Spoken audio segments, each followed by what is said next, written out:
Hello, everyone. Today I'd like to talk about an article from Games Radar. You might be wondering, oh, gee, wow, Chieko has a lot of Final Fantasy XIV articles she wants to chat about. That's because I got a new phone.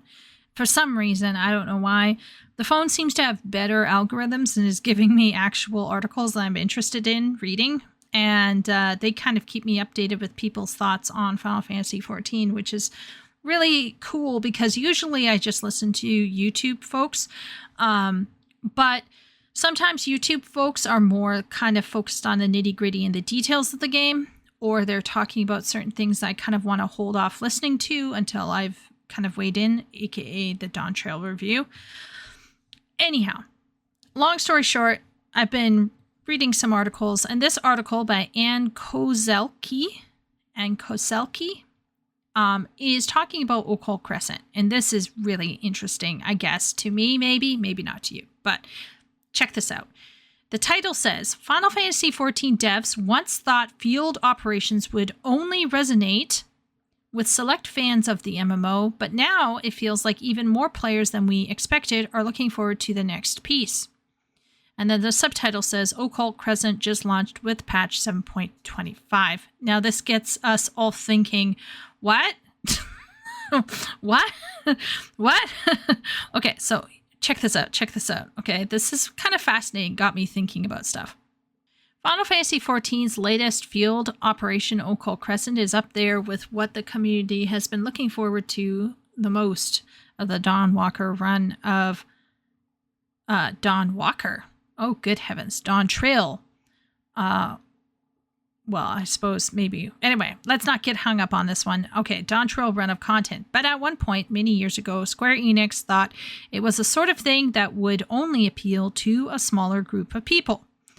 Speaking in a new interview with Games Radar Plus on all things Occult Crescent, Final Fantasy XIV Assistant Director Tsuyoshi Yokozawa and battle content designer Daisuke Nakagawa says that although reactions to their initial reveal of the new entry in the MMO's growing series of field operations came too late to impact development, Square Enix received quite a lot of feedback on previous iterations like Eureka and Save the Queen that helped. When we announced that we'd be adding the Occult Crescent, our planning and some implementation were already underway, so there was no direct impact on development, states the devs. That said, we received a great deal of feedback on previous field operations, and the impact of this feedback has been extremely significant on the development of this content. That's not all, though.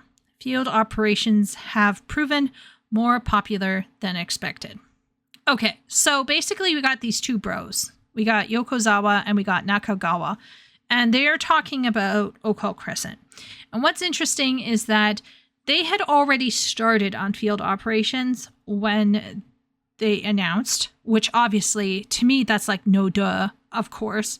I would think it would be terribly bad idea to announce something that you haven't even started work on. That would be scary. And what's interesting is that it does appear that they were responding to feedback on Eureka and Save the Queen, which is the other two major field operations that is available for people in Final Fantasy XIV. And I think, okay, take what I say here with a grain of salt, okay? I think there is a significant difference between Occult Crescent and Eureka and Boja, Save the Queen, because Eureka is its own beast, Boja is now its own beast, and Occult Crescent is its own thing as well. Now, I'm going to be really upfront about my progression in these three pieces of content. They are not my favorite pieces of content. I only go in there for relic stuff, maybe for some glams, but largely for relics, which is essentially glams at this point from Boja and Eureka. And I'm not even completely sold on getting the relics for every single class. I'm not sure if I have the completionist energy within me to kind of go for that. And so when it came time to trying out the Occult Crescent, which I did on stream, I set forth in good faith that I would have some fun in it, but it would by no means completely draw me in and suck me in 100%. I will say, visually speaking, Occult Crescent so far was quite pleasant and fascinating with the various runes that you could see. There's some interesting lore attached to Occult Crescent, and the general battle content was fairly fun in there. Fairly fun is the word that I would use, because I am not an amazing gamer, and I kept dying, and I wasn't in a party, and it just it got frustrating after a point. And some people love it, and they have their groups, and they can go in there and they can have fun. But for some of us solo gamers who don't feel as confident being in a group, this can be extremely hard to kind of really want to stay in there and experience that. So when it came time to grinding out my Demi Atma, I actually abandoned the Occult Crescent instance entirely, and I farmed my Atma out in Fates, which took me, I think, like cumulative in terms of hours, probably around 12 to 25 hours, which honestly is not that bad.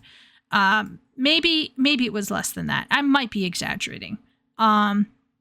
It was probably closer to 12 hours, let's be real. But it felt like forever, because I'm so allergic. Maybe, like, do I have ADHD? Do I have ADD? I don't know. I don't know. I have to be in a very special mood for me to pop on YouTube and do something repetitive. It's very hard for me to kind of get into that headspace. So, unlike some people who are praising Occult Crescent for getting people together, I definitely listened to some content creators talking about that. I did not feel like I was being sucked in, because I have all of these weird performative hang-ups, unfortunately. But that's a me problem. I don't think that's an Occult Crescent problem.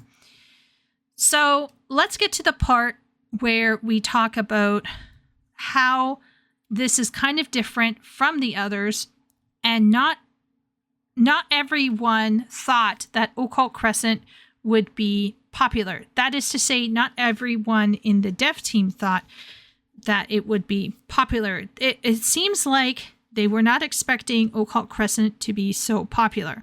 And this is very interesting, because we all know what happened post Endwalker when they came out with Island Sanctuary. I personally liked Island Sanctuary. I certainly have spent more time in my island than I have in Occult Crescent. But there were lots and lots of people who were, shall we say, to put it mildly, disappointed that there was no field operations. Now, we live in a shared world, so I personally think, focusing on casual content once in a blue moon, I don't see why this should be an issue. But for many people, field operations was really fun, and they really, really missed it. But this is where it's kind of weird, because I was aware, coming new into Endwalker, that many people were disappointed by the lack of field operations. Okay, I knew that, and I was still fairly fresh arriving into the game, fairly fresh.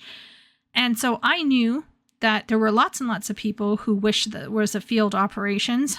And apparently the team must have heard that, but didn't really think it was that massive. So that's interesting.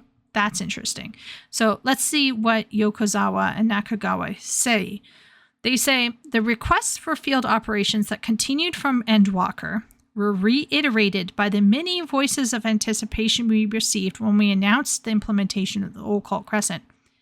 We feel that player demand and enthusiasm have increased compared to when we originally released Eureka. And this is interesting for a couple different reasons. First off, I think everyone, even those who love Eureka and Boja, will admit that Eureka and Boja have their downsides. Even to this day, I remember watching a video by Zeppla, and she was saying, like, who wouldn't like having a field operations? And there were people commenting on the video who were like, I hate field operations. So there are some people out there who absolutely think they're a drag and dislike the fact that the relic was, locked behind these incredibly arcane systems. And the fact that Eureka is so complex in its own little right. And of course, Boja has its own special stuff going on. You could see how some casuals and hyper casuals might not be so enthused about going into what amounts to a World War I created zone like Boja. And so I think that Eureka and Boja had raised valid criticism, right? There was valid criticism surrounding these field operations and how they were rolled out. And I guess maybe that criticism was taken as kind of like, we don't want it, or take it away. I don't know. I just get the sense that there's always some people who don't like it and they'll speak out about it. And this can be very confusing, perhaps, for people listening in. They could be like, do they want it or do they not want it? Is this worth our time to develop? Is this worth our time to develop? And Yokozawa, I guess, and Nakagawa seem to realize that player demand and enthusiasm have increased. So even though Eureka and Boja did have valid criticism for some of their systems and stuff, people still want to see more. But there seems to be the word increased, right? And down here, the article says, the two describe the surge in interest in field operations, one I'm sure will continue with Occult Crescent now as a longtime player myself. And then the developers say, back then, we thought it would be the kind of content that would really resonate with the select people who love the concept, but now field operations serves as a major type of content in Final Fantasy XIV, and it feels like even more players than we expected are looking forward to the next piece. Now, hear me out. I think around the end of Shadowbringers and the start of Endwalker, there was a flood of people coming in because Shadowlands from World of Warcraft was, shall we say, a letdown. After BFA, then there was Shadowlands. And I think there was a general burnout from WoW, and, these WoW refugees hit the shores of Final Fantasy XIV. And I wonder if all of these WoW players who love them some grind, okay, they went into the field operations and they looked around and they said, I love this place. This is great. And so maybe previous to their arrival, there might have been a lull in interest because Eureka and Boja did have all of these nitpicky things that many people didn't enjoy contending with. And for probably very valid reasons. But then, now, we have this kind of swirling new base full of very old players, sort of old players, then these new WoW refugees, and folks like myself who aren't particularly WoW refugees, but we're also new to the game. We were brought in by, let's say, word of mouth or from ads online. And perhaps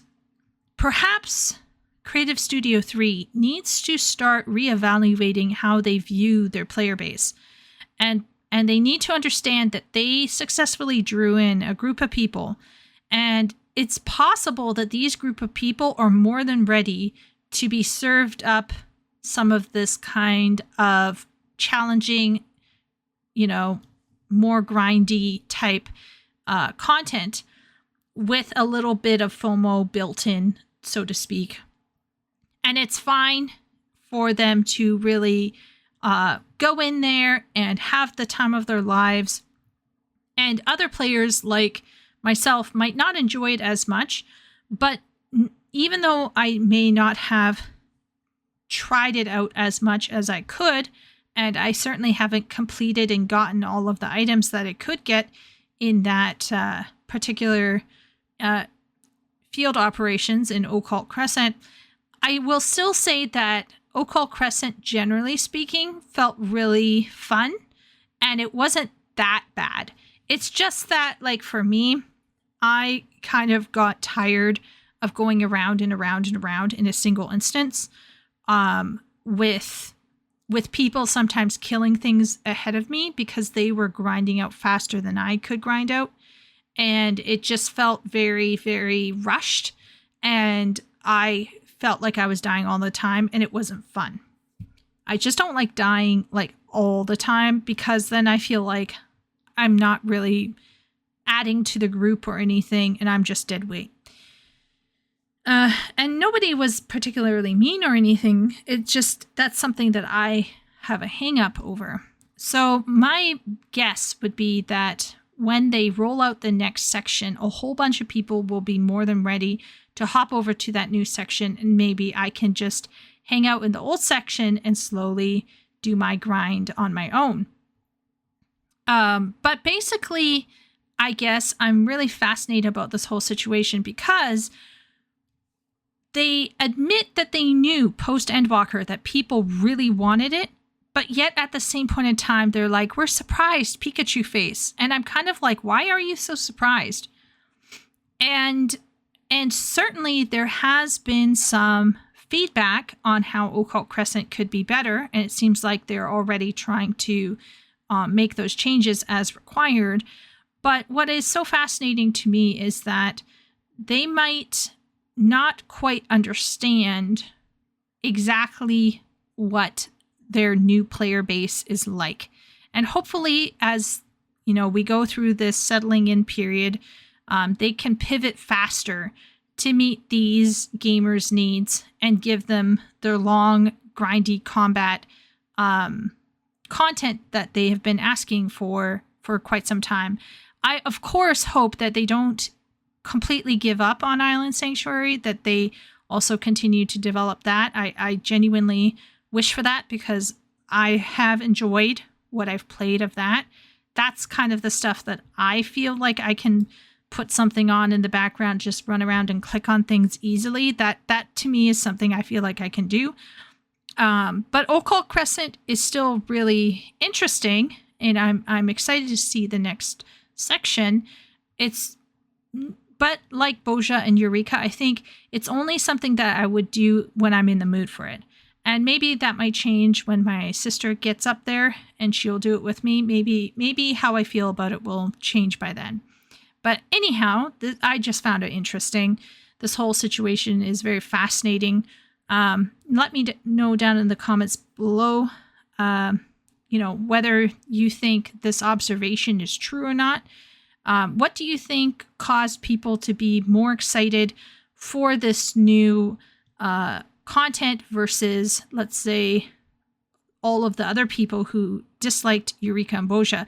Do you think it's because there's a new influx of players? Do you think old players are realizing that they did miss this content, even though they might have not liked the first rollouts of Eureka and Boja? What do you think is the cause for this change within the player base? Let me know in the comments below, and I'll see you all next time. Take care.